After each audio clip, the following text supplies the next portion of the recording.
Well, hello. My name Hi. is Whoopi Goldberg, and I'm here with a woman I think is just a cat's pajamas. I think she's one of the great females on the planet and somebody who has our best interest in heart. And you just saw the film where she's doing what she does. And so please welcome the fabulous Stacey Abrams. Yay! Hello. Thank you so much. I'm Listen, going to introduce me every morning of the rest of my life. I will do that Thank you. just for you, just for you, because you're all that. So I wanted to know what made you decide to do this film? Did the filmmakers come to you and say, hey, we want to do something with you? Or did you say, hey, I think I need to do something like this? How did this happen? I have been approached by a number of filmmakers who were interested in doing a documentary on the 2018 race. I had no interest in reliving that race. Right. I was there, got the t-shirt, I'm good. But I had two things happen simultaneously. One, I ended up signing with UTA because I'd written some books and they were interested in helping me navigate that space. But at the same time, I was having conversations with young people who'd worked on my campaign. And there was one that just jarred me. We were talking about what was happening in Florida. And she said, well, we should come up with a better phrase than poll taxes. We need something sexy to describe what this is. And I said, do you not know what a poll tax is? And she's like, no. But it hit me that she was 27. She didn't grow up steeped in the civil rights mission and the civil rights lore. You know, my parents were in it as teenagers, and she's much younger than I am. And so it occurred to me that there needed to be this narrative that linked together my campaign with the history of voter suppression, but also explained it for a new generation, in part because we know that it says in Ecclesiastes, everything old is new again, what has been will be. And we need to understand that voter suppression isn't a new phenomenon. It just takes on a new guise. And if we don't learn to recognize it, we stand to risk being beaten by it yet again. Yeah. And to repeat it yet again and again and again. I mean, so what did they do? Did they follow you for a lot of months all around? Did you have to say, okay, back up off me for a second. I just need to go over here. No, so I went about it. I talked to my agents and said, well, I'd like to produce this. I'd like to create a documentary that actually has nothing to do with me. Right. And so they introduced me to Liz Garbus and Dan Kogan of Story Syndicate. We interviewed a number of potential filmmakers, but they really captured the ethos I was going for, particularly Liz. She did What Happened, Miss Simone, and she had been thinking about a voting rights project. She hadn't really conceptualized what she wanted it to be. Right. So when she and I talked, I said, look, I want to be a part of this. I have a very clear vision of what I want to have happen. I do not want to be included, because the minute this story and this documentary is about me, it becomes about a single politician, and it exempts everyone else from having to be concerned. Right. We have to make it a universal conversation, a human rights conversation, not a political conversation about me. Right. So Liz brought on board Lisa Cortez, Lisa, who recently did the Apollo documentary, this won an Emmy. They both roundly and soundly ignored me and did what they wanted to. Right. When they sent me a copy of the first rough cut, and I saw how much of me was in it, right, they said they were both waiting by the phone to find out how angry I was going to be. As a person who did not want to be the center of this, I was annoyed, but as a storyteller, I understood the narrative spine that my story created. Yeah. And so I gave in. Well, I'm glad you did. I mean,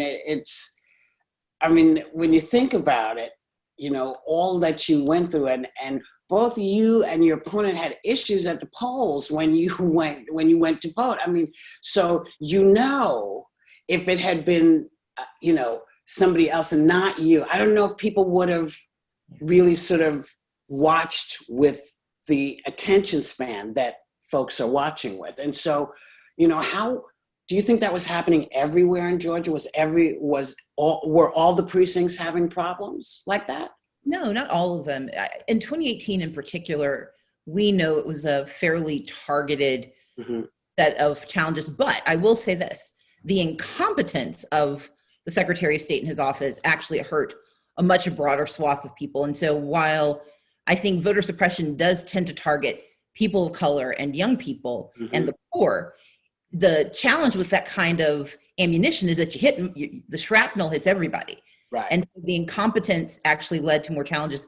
And we saw that play out in 2020 when rich, rural, white counties had to go to court to keep their polling places open because they were facing the same thing as poor Black counties. And suddenly there was this recognition, voter suppression isn't all that much fun. Right. And nobody wants to stand in line for 4 hours to cast a ballot. And for people who'd never done it before, it was eye-opening. Well, it's always, I guess it's the empathy that comes with that recognition. And you can't pretend like you don't understand anymore because now you've been through it. So you have to figure, if you don't like it, why would I? Exactly. But when you're on the ground, when you're in it, are there things you have to remember in order to stay sane when you're seeing things that are really falling apart? Do you have to take deep breaths a lot? How do you walk through this, flame? I begin by remembering that I am privileged to be in the fire. My great-great-great-grandparents were slaves. Right. My great-great-grandparents were sharecroppers. My great-grandmother was a domestic worker.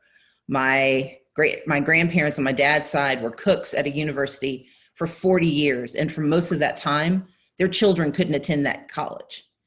My parents are both first-generation college students. And I got to be the first Black woman in American history to be the nominee for governor for a major party.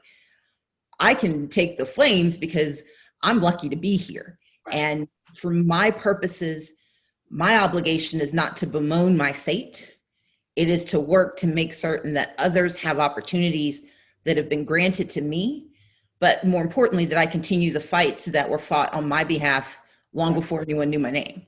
Right.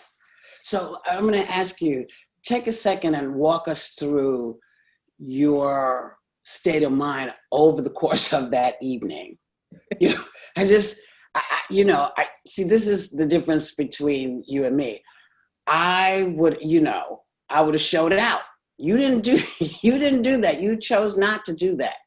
Tell me about making those decisions as well.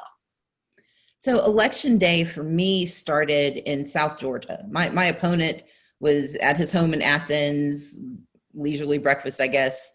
I was campaigning. So I was down in rural Georgia meeting with communities. We drove back from South Georgia. So that's about 2 to 3 hours of driving. And we were stopping all along the way. And at each stop, I would hear about some issue of voter suppression, some concern. And I'm calling into our headquarters and they're hearing it from around the state. And mind you, Georgia we have 20 days of early voting. So we've been hearing stories that whole time. We'd been getting thousands of phone calls and it was getting more and more acute.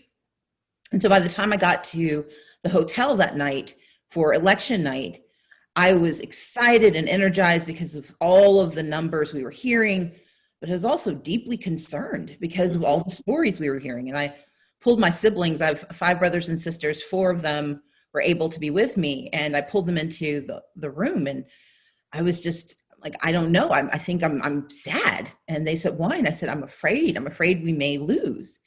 And, they're my siblings. So they're like, no, you're just over predicting. Stacey, it's you. Stop being so negative. And so, but I had this thing in my gut. And by 11 o'clock, 12 o'clock at night, when the numbers were just so erratic and the stories were so overwhelming, we knew something had gone horribly wrong. I went back into the hotel room around 1 o'clock when we realized that they just didn't have enough information to call the race.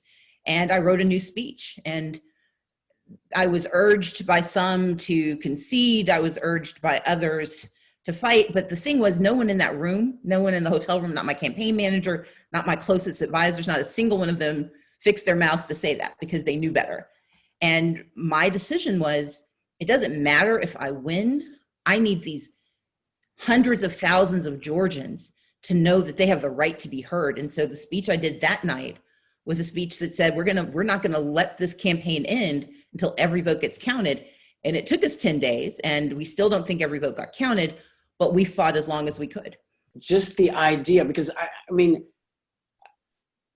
is there anything you think you would do differently? I don't know if there, I mean, what you could have done, you fought a great fight. My real question is, do you think he cheated? I think that the Secretary of State stole votes from Georgians.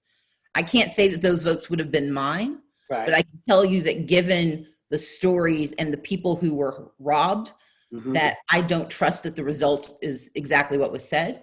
And for me, to your point about what else I could have done, you know, we went through a 10-day period of litigation. There were about 4 lawsuits filed on behalf of our campaign or on behalf of voters who attempted to vote and were denied. We won every single one of those fights. And that's what narrowed the margin. But in the end, we know tens of thousands of ballots got thrown out before the lawsuits were filed. We know thousands of people got turned away who should have been allowed to vote. We know that shenanigans and chicanery were happening across the state. And my responsibility on the night of the 16th was to either file a lawsuit to challenge the election on my own behalf. But had I done that, I would have been centering myself in this fight. And I would have made it about me and my right to get a title. Right. My other option was to file a suit on behalf of Georgia, on behalf of democracy. And the minute those 2 choices were presented, it was easy for me. Right. I can run again. I'm not entitled to victory, but as an American, I'm entitled to my right to vote. Yes. And my only responsibility was that fight. And look, I am angry. I'm angry all the time. I like to liken myself to, you know, Bruce Banner in the Avengers, first Avengers movie, where Captain America says, you know, we need to know your secret. He's like, you don't want to know my secret? I'm always angry. Like, I'm always angry, but I've learned to channel it into action and to focus on what can be if we get this done. Right. So where does that come from? That, you know, that thing that says, okay, no, you can't pound somebody on the top of their head or knock their block off. You can't do it. It's just, it's not good. It's not going to get you where you need to be. Is that something that your folks really sort of instilled in you, that you can be angry, but you don't want to be angry just laying around mad? You know how people get, I'm so mad and let me have a glass of water. I'm so mad and mad. And then they don't do anything. You know, is this a lesson you took from your mom and dad? Yeah, my parents, and you meet them in the film, they taught us that if you see a problem, your job is to not just whine, your job is to fix it. Right. Now, when it comes to anger management, I have my father's righteous indignation and my mother's equanimity. And you can kind of see the dynamic between them in the film, where my dad is starting to get really hot and my mom kind of cools him down. Yeah. So I channel my father's rage, but through my mother's emotions. I don't know if people realize that a great many of us were raised by people who were mad all the time, you know, because the ways that they were dealt with just as human beings were so egregious that, you know, you had to find a way not to get your family killed because you were pissed off. So it's one of those things that I think slowly is instilled in you and doesn't come to fruition until you absolutely need it. Because you think, well, I would be so mad. And then years go by and then something happens. You think, okay, I'm just going to go in this direction and speak in a way that I think you'll hear me. So when they see all that you went through and what you did and how you handle it, how proud are they of you right now? They've been incredibly generous, and I'm privileged. Like I'm blessed. I have parents who don't just remember, who lived through Jim Crow. And I think part of the dynamic that you're expressing and that so many people are trying to remind us of, Jim Crow isn't that far gone. No. Like I was born in 73. Right. My grandmother cast her first vote in 68. My parents were denied their humanity for most of their formative years, and yet they raised us to believe that our responsibility was to serve. Yeah. They raised us to understand that no matter how bad our plight is, there's no comparative misery. No. Our responsibility is to meet the moment we have, but to use the lessons that they learned to help us meet this moment. And so I hope I do my parents proud, because I'm trying my best to live the lessons they taught us and the lessons they lived. Like, my parents took us to protest apartheid, took us to protest gang violence, and then they took us to vote. We look like Make Way for Ducklings. There's 6 of us just trailing out. But they wanted us to see both sides. They wanted us to know you have the right to be visibly angry in the streets, but you also have the responsibility to go to the polls and demand better, and that you can't do one without the other and think there's going to be change. I mean, it's amazing. And I, over the last, I guess, 4 years, 5 years, I've been listening to people talk about why they didn't vote, and see, I get really kind of hot because, I was born many years before you. And I remember sitting when we only had 3 stations on the television, and every station was showing us people who were being bombarded by hard water from hoses, dogs that were biting the legs of children because their parents wanted to vote. And so I don't understand why, when this is what really makes Americans very different from everybody else, we get that opportunity and we can go say, well, we don't like that and we're going to vote you out. It wasn't a dictatorship for a long time. I don't know, I'm not sure what's happening right now, but I do remember that we have inalienable rights. This is our birthright. When was the first time you voted? Do you remember? Yeah. Oh, I remember. I turned 18 in December of 92. So my first vote was in the primary in 92, and then voting for president in the November 92 election. November 92, you turned 18? Okay. No, I turned 18 December of 91. So the first elections were in 92. Gotcha. Okay. So I was just, it's so, I mean, I'm floored by all you've been able to do and how you do it. It's a great lesson to people of how to channel hurt, anger, need.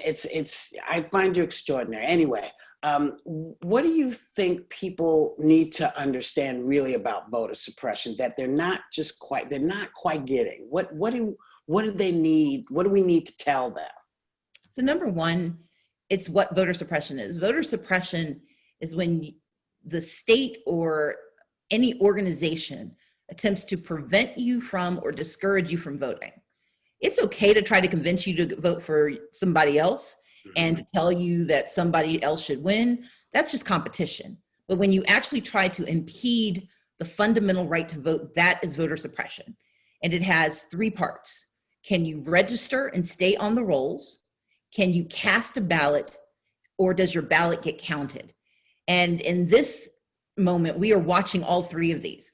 In the state of Texas, in the midst of a pandemic, millions of Texans could not register to vote because Texas refused to allow online registration, but they also didn't have enough offices open for people to go in and register themselves.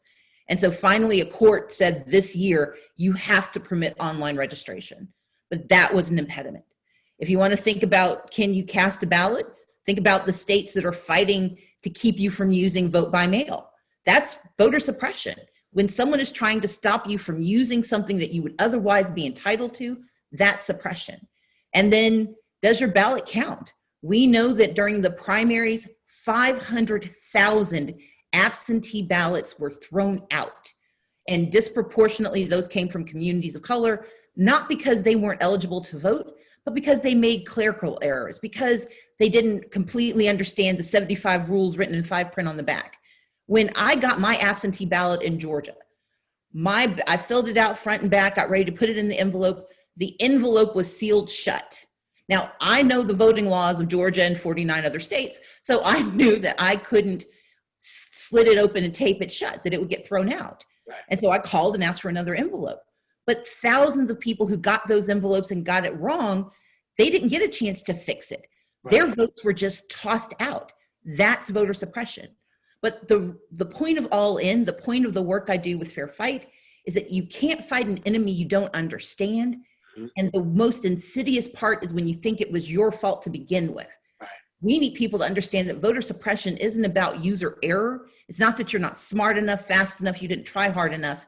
It's if the barriers and the administrative rules are designed to block you, then they are wrong and they need to be removed. When did this all start to really creep back in? Because there was a time when we as a nation were on top of this. When did this all shift? And everyone was turned away? So we had this great halcyon period, basically from 1965 to 2013. When the Voting Rights Act was in place, it worked the way it was intended. Because we have to remember, we celebrated the 19th Amendment this year. We celebrated the 150th anniversary of the 15th Amendment, the 100th anniversary of the 19th Amendment. The problem is those amendments said who's permitted to vote, but the Constitution delegates to the states the actual administration of elections. So in our country, we have always told the very people doing wrong that they're in charge of doing right. And shockingly, it doesn't work until we got the Voting Rights Act of 1965. That was the first time the federal government had direct control over what the states were doing, and they started behaving. In fact, it worked so well, to your point, that the people who were used to using their power to keep people out started chafing underneath this restriction, and they started suing. And so in 2005, 2006, Georgia and Indiana introduced the first voter ID laws that were more restrictive. Every state had some form of voter ID, but Georgia and Indiana decided it wasn't strict enough, and they made it harder and harder, and it's been getting worse since then. And then after Obama's election in 2008, we saw states like Wisconsin and North Carolina and Florida start to pull back on things like Sunday voting and early voting because too many people used it, meaning too many Black and brown folks, and too many young people because they were also a target. Then you hit 2013, and that's when the Voting Rights Act got eviscerated by the Supreme Court, and then all hell broke loose. Within hours, the state of Texas put forward the most restrictive voter ID law in the country, not within days, not within weeks, within hours, because they knew that once the Voting Rights Act was eviscerated, they could do what they wanted. And the last thing I'll say is this. Every major party has engaged in voter suppression. The Whigs did it, Democrats did it, but in the 21st century, it is the province of Republicans. And if we don't acknowledge that political parties use voter suppression to hold on to power, then we're never going to notice when it happens again. Right. All right.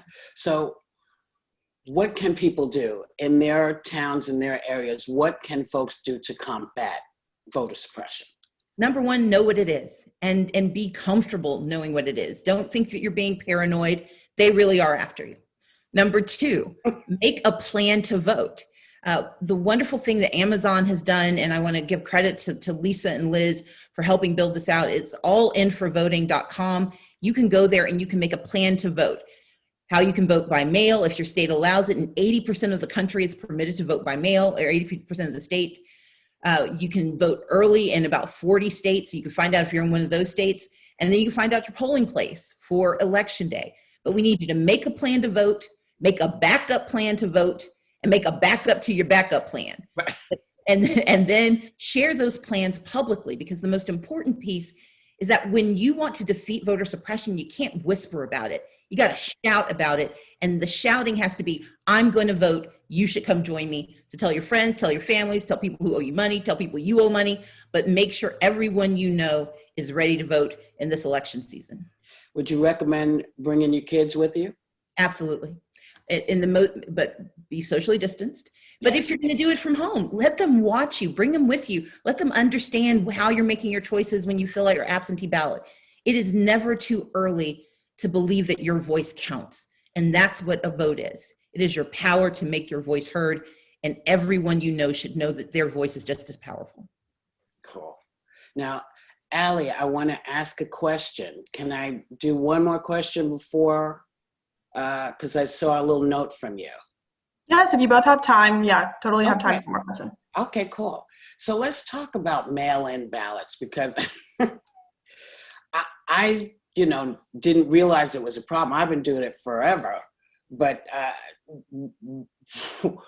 when you saw what was happening with the mail, what did you decide you needed to do to help people, figure out how to navigate this? You're right. Voting by mail has existed in this country for decades, and a lot of people use it. The difference is we knew who used it. By and large, it was used by seniors, and it was rarely used by communities of color. Right. What happened in COVID was that people who wanted their voices to be heard because their lives are on the line, they started using the same instruments of justice and the same instruments of democracy that other people used, and folks got nervous. And let's be clear, Donald Trump said that if everyone who is eligible to vote cast a ballot, he did not believe he could win. That's why he opposes mail-in voting. That's not a good reason to destroy democracy. And so as I tried to, when that started happening, I started talking. Right. Also, Fair Fight, we did the work of doing more than 1 million phone calls and text messages in Georgia.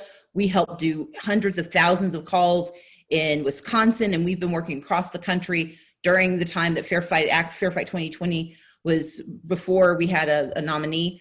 We did the work of making sure people around this country knew what their rights are. I wrote a book about it called Our Time Is Now, which is about just understanding what voter suppression looks like, but also what voter power looks like. Right. And now we have this documentary. The last thing I will say, though, is as much as I care about voting, we've got to win this election, but we also have to win the future, and we need people to complete the census. Yes. Right? The census is set to end on September 30th, and we are woefully behind, and we stand to lose up to 15% of the count, which means largely Black and brown communities and poor people will be erased, not only from the story of America, but from the resources that will come with COVID recovery and from the political power that will govern us for the next decade. How would you go about engaging young people? Because people say that young people are not engaged. I think they are, but I feel like they get a bum rap. What do we need to say to our teenagers and young people who, are not sure that they really want to be part of this because, it's like too much for them? How do we tell them you have no idea how what that actually means if you don't vote? What do you say to them? I start by acknowledging their skepticism. You're not wrong. Voting isn't magic. Mm-hmm. It's not going to change the future. We know silence gives the other side a bigger microphone, but we also have to understand it's like treating any disease. There's no magic pill. You got to do it over and over again. Or you can use a sports analogy. No one wakes up able to shoot threes. You got to practice over and over again. You got to do it in every game. And you're going to miss sometimes, but you're going to get it sometimes. Right. And the reality is that's what voting is. It is doing it over and over again so we make progress. Because the other piece is, while we're making progress, there are folks working against us, and we can't assume that they're going to sit down when we do. If we sit down, they're going to start running. And so we need to be in the game every day. That's why we vote. Not because we're going to get an instant answer, but because it's the only way we make progress and we get closer to victory. And it takes a long time to make change happen, and you have to, you say you got to stay in the game. And, unfortunately, I think sometimes we haven't helped people realize how time moves in the real world, where you have to, it's day in, day out, hour to hour, minute to minute. So now when you're talking about, again, mail-in ballots, do you think that the post office now will be able to handle, since everyone is now watching, do you think that they will actually be able to handle the surge? I mean, they do it at Christmas. I do. I think there are a few things happening. One, a lot of states, Democrat-led and Republican-led, have decided to increase the number of drop boxes just in case something happens. But in states like California, in Georgia, around the country, in California, they did it on their own. In Georgia, there was a lawsuit, but we're also changing the timetable so that we can meet the delay of the mail. But the bottom line is, don't panic. If you make a plan and you make those backup plans, if something does go wrong with mail-in voting, you'll find out, if you vote early enough, you'll find out in time to either fix it or to do the next thing you need to do. We lose when we wait till the last minute and we let voter suppression defeat us. Make a plan to vote early, use all the tools at your disposal. Do not vote more than once. Yeah. It's, regardless of what you've been told, you can only vote once. But if you try to vote by mail and it doesn't get counted and they tell you it didn't count, then you can try again, or you can vote early in person. You can use drop boxes if your state has it. But across the country, people want their voices to be heard, and we should shout as loud as we can. Vote by mail, vote early in person, vote on election day, but by God, go vote. And do you think that this film will be out and about? Will people be able to see this before the election? It will. So All In, The Fight for Democracy is available right now on Amazon Prime. If you've got Amazon Prime, you can go and watch it today. We'd love to have you see it. It's an amazing film. I'm so proud of the filmmakers and the extraordinary job that they did. There's an extraordinary song called Turntables by Janelle Monáe that I think encapsulates the spirit of this moment, especially the spirit of young people. And it's an opportunity for us to write the future we want to have. And it may take us a minute to get there, but the future is waiting. So are you going to run again? I am. Yes. But yes. For president, maybe? No, okay. That's too soon. Okay. What would you say to people who say, well, I would like to get out and help, but I'm not sure I know how to? What are the most important things they can do to help? So again, if you go to allinforvoting.com, you can get a bunch of information about what's going on.